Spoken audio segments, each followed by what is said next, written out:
কালকে আমি জন্মসূত্রে হয়তো ব্রাহ্মণ, মানে আমার একসময় পৈতে হয়েছিল, তারপর সেটা পৈতেটা আমি ত্যাগ করেছি। আমি যখন দেখেছি ওগুলো আমি পৈতে ব্যবহার করি না, এবং আমাকে দেখে আমার বাড়ির লোককে আপনারা কেউ বিচার করতে পারেন। তারা কেউ কেউ মানে, কেউ আরও খুব গোঁড়া আছে এটা। তা আমি আপনার এখানে এসে খুবই ভালো লেগেছে।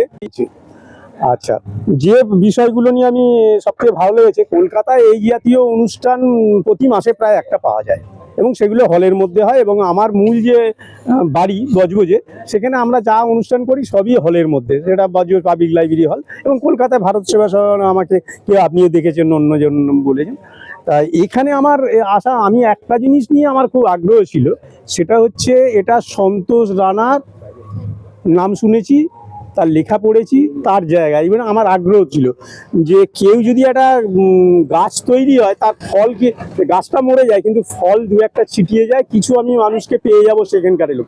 আমি কিন্তু আমি যে কলকাতায় এসেছি বা অন্যরা যারা ঝাড়গ্রাম থেকে এসে, আমার তত বেশি তাদের নিয়ে আগ্রহ নেই, আমার এইখানকার লোকের আগ্রহ। এবং আমার সবথেকে ভালো লাগছে যে মহিলারা এসছেন, এবং বৌদি তো আছেনই, আরও অন্যদের দেখছি আর কি। আমার সেটাই আমার দেখার বিষয়। আমি এতটা, ধরুন আমি বাসে এসেছি 190 কিলোমিটার, মানে প্রায় 200 কত কিলোমিটার এসেছি। হ্যাঁ, তা ওনাদের বাড়িতেও যথেষ্ট আতিথ্য পেয়েছি। আমি অ্যাকচুয়ালি এপিডিআর এর মেম্বার, আরও অন্য। আমি স্বপন বন্দ্যোপাধ্যায়, কিন্তু আমি হচ্ছে স্বপন শঙ্কর। মানে স্বপন হচ্ছে একটা খুব শান্ত শিষ্ট ধীর লোক, আর শঙ্কর হচ্ছে খুব উগ্র লোক। মানে এই দুটো শব্দকে জুড়ে আমি শঙ্কর, স্বপন শঙ্কর নামে একটু লেখালেখি করি আর কি। তো আমি যে পয়েন্টগুলো এখানে বলবো বলে এ করেছি, যতটা সংক্ষেপে বলা যায় দেখছি। আচ্ছা, সরকারের কাছ থেকে মানুষ কি চায়? সরকারের কাছ থেকে মানুষ তো আমার মনে হয় যে 3-4টের বেশি আর কিছু জিনিস চাওয়ার কথা নয়। এক হচ্ছে খাদ্য, শিক্ষা এবং চিকিৎসা, তারপর বাসস্থান, ওটা অনেক পরের, মানে মানুষ যেভাবেই হোক থাকতে পারে। তা কি কেন্দ্র বলুন কি রাজ্য বলুন, আপনাদের এখানে ডেভেলপ হয়েছে অন্যদের কাছে শুনলাম আর কি, কিন্তু এখানে কেন্দ্রীয় সরকার বলুন রাজ্য সরকার বলুন, দুজনই কিন্তু স্বাস্থ্য এবং শিক্ষা খাতে বাজেট দিনকে দিন কমাচ্ছে, এবং সেটা 0 পয়েন্ট কত এসছে দেখুন। প্রধানমন্ত্রী, মুখ্যমন্ত্রী কেউই আয় করে না। আপনার আমার কষ্টার্জিত আমরা যে ট্যাক্সগুলো দিই, তার থেকেই সে সংসারটা চালায়। কিন্তু এরা সকলে বলে আসে আমরা আপনাকে দিচ্ছি, আমরা আমাকে এই লক্ষ্মীর ভাণ্ডার দিচ্ছি, এ দিচ্ছি, কিন্তু এগুলো কেউ দেয় না। আপনার আমার কষ্টার্জিত পয়সাতেই তাদের দোয়া তো আর কি। হ্যাঁ, এবং দুজনেই কেউই ভাবে না আপনার আমার কথা। সরকারে কে আছে তার থেকে সে কি করছে সেটাই বড় কথা। দেখুন, সরকারে আসার আগে একজন বলেছিল আমি প্রতি মাসে না 1 বছরে না 3 মাসে 2 কোটি করে চাকরি দেবো। সরকারি চাকরি আর হওয়ার জায়গা নেই। গোটা 6-এর দশক এবং 7-এর দশক থেকে যারা মূল অর্থনীতিটা কন্ট্রোল করে, আমি যেহেতু অর্থনীতির ছাত্র সেই জন্য বলছি, যে তারা বুঝে গেছে যে আপনাকে বেশি দেওয়ার দরকার নেই, আপনি আপনার দরকারেই আমার কাছে আসবেন।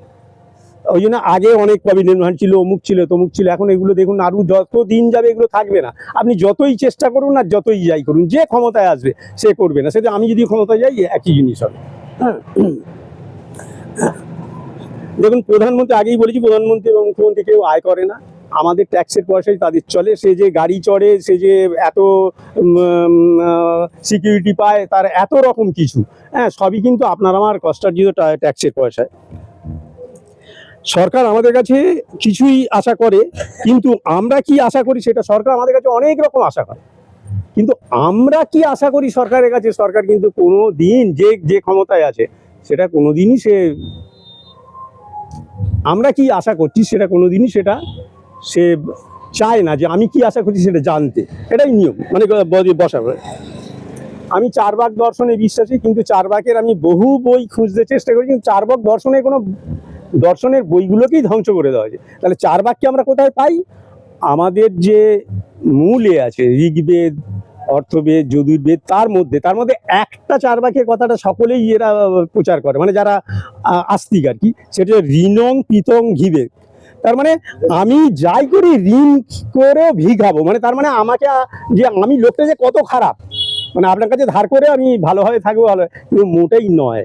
তার আরও অনেক শব্দ আছে, যেরকম বন্দুকের নলিশ ক্ষমতার উৎস ওটা নয়, তার সামনে পিছনে অনেক শব্দ আছে, এরকম অনেক পিছনে অনেক শব্দ আছে, যদিও আস্তে আস্তে সেগুলো বেরোচ্ছে আর কি, কীভাবে চারবাকের মূল দর্শনের মধ্যে আরও কী কী জিনিস ছিল। হ্যাঁ, আমিও সেটা খোঁজ নিচ্ছি যে আরও কী কী ছিল। সেদিন একজনের সঙ্গে কথা প্রসঙ্গে সে কিছু বললো, আমার এখন স্মৃতিতে সেটা কাজ করছে না, না বলতাম। আচ্ছা, আপনাদের সকলকে আবার নতুন করে আমি জোড়হাত করে করে ভালোবাসা জানিয়ে এবং আন্তরিক এভাবে এখানে আমার বক্তব্য শেষ করছি। এবং আমার খুব ভালো লেগেছে, এইটুকু বলতে পারি। শহরে প্রচুর অনুষ্ঠান দেখি, প্রচুর জায়গায় আমাকে অনেকে দেখে থাকেন, কিন্তু আমি এই জায়গাটায় এসছি ওই একটাই কারণে, যে একটা গাছ ছিল, তার কিছু নিশ্চয়ই ফল পড়েছে, তার দু একটা গাছ আবার জন্মেছে। এই বলে আমার বক্তব্য শেষ করছি।